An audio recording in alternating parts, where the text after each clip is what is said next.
You're going to blink and you'll be 40. And not in a poetic way. I mean, literally, one moment you are still figuring things out, and the next moment you're managing deadlines, meetings, a family, and wondering where the last decade went. And if you're in your 20s or 30s right now, you're quietly making decisions that will shape the rest of your life, even the parts you don't think about yet. I don't want to talk about generic motivational fluff. I want to talk about what I discovered to be important based on my rather unusual experience up to this age. Let's start. You think you have the time? You don't. You don't suddenly wake up at 40 and realize you made bad decisions. You wake up and realize you made small ones every day. In your 20s, time feels endless. In 30s, you assume you can catch up. At 40, you understand the truth. Your life didn't become what you planned. It became what you repeated. 10 years of waking up to other people's priorities. 10 years of delaying actions that would have given you options. 10 years of reacting to life instead of designing it. None of that feels dangerous at 25. At 40, it shows up everywhere. Your body, your career, your confidence, your options.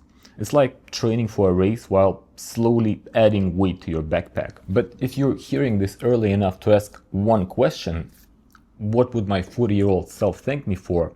You still have time to change the outcome. And that's what this video is about. Let's start with your work. In your 20s, you think careers move up in a straight line.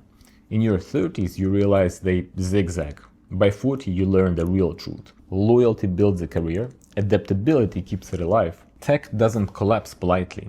Markets shift, roles disappear, entire skill sets get automated. This last one is happening right now. And when that happens, people that survive aren't the most senior. They're the least fragile. Fragile careers depend on one thing. One company, one stack, one role, one identity. When that one thing breaks, everything breaks. Resilient careers are built with backup plans. Not someday, not when things go wrong. Always. Even if everything looks great, you should be thinking a few steps ahead. And let me be very clear about this. If you're in your 20s, over the next couple of decades, something will break you. A company, an industry, a role, a skill set. That's not pessimism, that's just reality. For previous generations, this was a slow process. With AI, automation, and the speed of change today, it's likely to happen faster and much harder. So don't panic, just be prepared. A backup plan could be many things. A second skill you could monetize quickly. A side project that proves competence outside your job. Consulting. If someone already pays for your work, the demand for that skill is already proven. Reach out, offer your expertise outside your employer. That's exactly what I did. I turned my experience in data science into a structured 3-month mentorship program for busy adults transitioning into the field. It started as consulting and then became repeatable, and now runs as a small academy. See how smooth that was? That's consulting done right. The link is below. Another thing could be content, like YouTube, for example. Even a parallel part-time role you could step into if needed. That's how I switched careers midlife. Not by panicking. I started to learn a new skill while on a completely different job, and then the switch happened smoothly right before things really broke. So think in layers. One core skill that pays the bills today, one adjacent skill that gives you options, and one side gig that lets you pivot fast. Build your career like a portfolio, not a single bet. Then the change doesn't scare you. You are ready for it. And most importantly, you have a choice. Now let's talk about something tech people avoid. Money. Precisely building assets that support you regardless of what happens with your career. When you're young, money feels like something you earn. By 40, you realize the real shift isn't earning more. It's about owning things that produce income or stability. Most people build a life that depends on one salary, one employer, one monthly paycheck. That works until it doesn't. The moment that paycheck stops, pressure enters every decision. People who feel stuck at 40 are rarely underpaid. They're just over-dependent on one income source. A more resilient approach is to build assets over time. Assets don't panic when you change jobs, your role disappears, when you take a break or market shifts. They keep working quietly. That can be cash reserves that buy you time, investments that compound in the background, side income streams you control, real estate that generates rent. This last one deserves a special mention. Owning a property, even one modest place, does something powerful. It anchors your life. It reduces long-term uncertainty. It can generate income or simply remove the stress of rising rents. You don't need a portfolio of buildings. You need one asset that works even when you don't. I know it sounds like a big goal, and it is, but if you set it early enough, you don't need miracles, you just need time. If you start in your 20s or 30s, you'll get there by 40, and hopefully a few times around. Start boring, spend less than you earn. If you get a raise, use that extra cash to make minor investments instead of upgrading everything. Treat side income as assets building, not spending money. Do this before you can make a down payment big enough so that your mortgage payments would be equal to your rent. Then make your move. It takes years and you will feel broke paying that mortgage. But it's a different kind of broke. You're leveraged, which is a fancy way of saying that you have something to show for your efforts.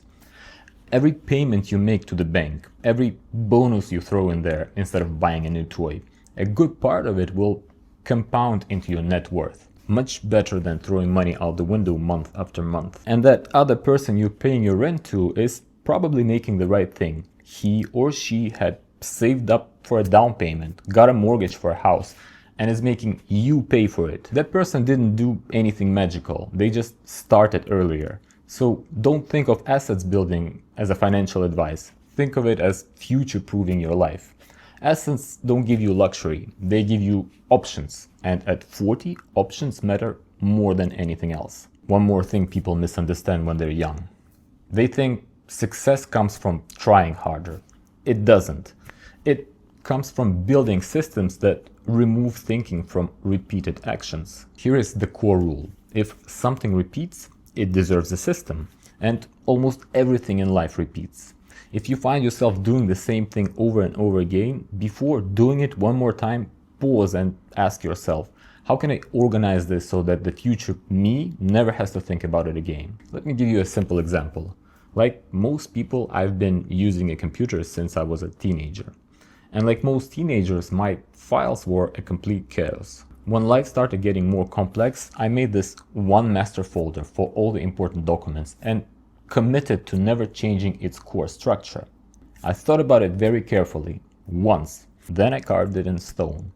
And believe it or not, 20 years later, it's still the same. My entire life fits into these 8 subfolders. As the new modalities appeared, I didn't improvise. I added separate, well thought out structure for each one of them. Not random, intentional. This may sound obvious at the start, but I do have a deeper point. Just wait for it. Same thing at home. When I built my house, I made a small workshop in the utilities room.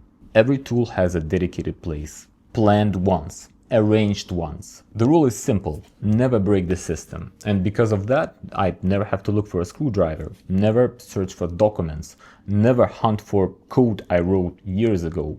The system already knows where everything lives. Same thing with YouTube. The first few videos were messy, then I mapped out the process once, research, scripting, fact-checking, filming, editing, publishing. Now every video follows the same flow. No friction, no chaos, no wasted mental energy. That's the power of systems. The underlying rule is think once and execute forever. However, when you do design a system, there is a powerful refinement you can use. Mutually exclusive, collectively exhaustive. Let that sink in. It's a way to design systems so that nothing overlaps and nothing is missing. Classical problem-solving principle used in management consulting to make complex things simple. If your systems cover everything and don't fight each other, they'll scale effortlessly. If you train yourself to systemize anything that repeats, work, learning, finances, content, even personal life, you remove chaos and everything becomes structured, predictable, calm. And guess what? This is the key difference between leaders and people who break under pressure. Top managers don't work harder. They design better systems for processes, people, decision making. When pressure hits, deadlines, family, health, career shifts, people without systems freeze or panic while others stay calm and execute. You might think this is too much structure when you're 25, but at 40 you realize that structure doesn't limit freedom, it creates it. Because when chaos is removed, you finally have space to think, choose and act. That's the difference. Now, if systems give you structure, there is one thing that silently destroys any system you try to build: noise. We live inside of devices that are literally engineered to steal your attention. Every notification is a microcut. Every pop-up is a productivity text. Every social scroll is a dopamine hijack. And these microcuts add up. If you start your day by looking at your phone, you never really wake up as an individual with your own thoughts and priorities. Your agenda is fed to you through messages and feeds, and you just follow along. And don't try to keep up with all the news. I used to watch tech, political, historical podcasts every day. At lunch, in a gym, in an elevator, in the car. I was basically pouring information into my brain non-stop without ever giving it a moment to catch a breath. It gets to a point where you can't take a without choosing a video to watch. Sounds familiar? Coupled with poor sleep and intense work, that every evening amounts to an equivalent of a slight concussion. The breaking point for me happened when my friends and I went fishing into the Pacific Ocean. No connection, no internet, no information entering my brain for 5 days straight, just silence and nature. And although we didn't sleep much due to harsh weather and constantly switching fishing locations, but getting off that boat, I felt reborn. I clearly remember how I felt the long forgotten feeling when you suddenly start to notice things around you. New ideas appear in your brain all the time, and you can evaluate them. Thought process starts feeling effortless because you have more room in there. Now I have one news podcast that I watch once a week on Sunday, and one weekly newsletter with selected tech articles that I read on Friday. That's it. And if something really important happens anytime in between, you'll get that information one way or another. This doesn't just save time and mental bandwidth. You don't get tired midday. You can do much more deep work. You have capacity for creative ideas. The difference in mental clarity is night and day. Control your tools or they will control you. If it doesn't help you build, learn, or recover, it doesn't belong on your phone. This means no notifications by default, social apps off the home screen, no phone for the first 60 minutes of your day, no phone in bed, ever. If you can't live without socials, dedicate a time slot like 30 minutes after dinner, and that's it. You can't imagine how much time this saves, and you don't really miss out on anything. It might sound extreme if you're 25, but at 40 it feels obvious. So get rid of the noise. Your life will change. The next one hurts to learn late. You won't remember most of your Jira tickets. You won't remember the sprint that almost killed you. You won't remember half of the tech stacks you've used. What you will remember are the people, the mentor who pushed you, the teammate who helped you, the friend who showed up, your family who waited while you were just finishing that one last task. The day you turn 40, you won't think, I wish I had worked more weekends. You'll think about the dinners you skipped, the vacations you postponed, the people you meant to call, how your kids grew up without your attention. Build your network, invest in your relationships, protect time with people who matter. Your life will be richer and your career will be stronger too. At 40, relationships quietly decide everything. Who recommends you, who trusts you, who wants to work with you again, who is still in your life when work slows down. People who neglected relationships end up professionally isolated.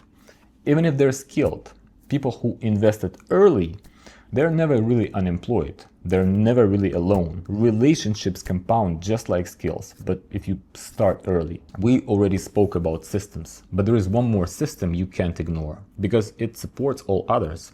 Your body, and it deserves its own chapter. I've worked with brilliant engineers who destroy their body before they hit senior roles. You cannot outwork poor sleep.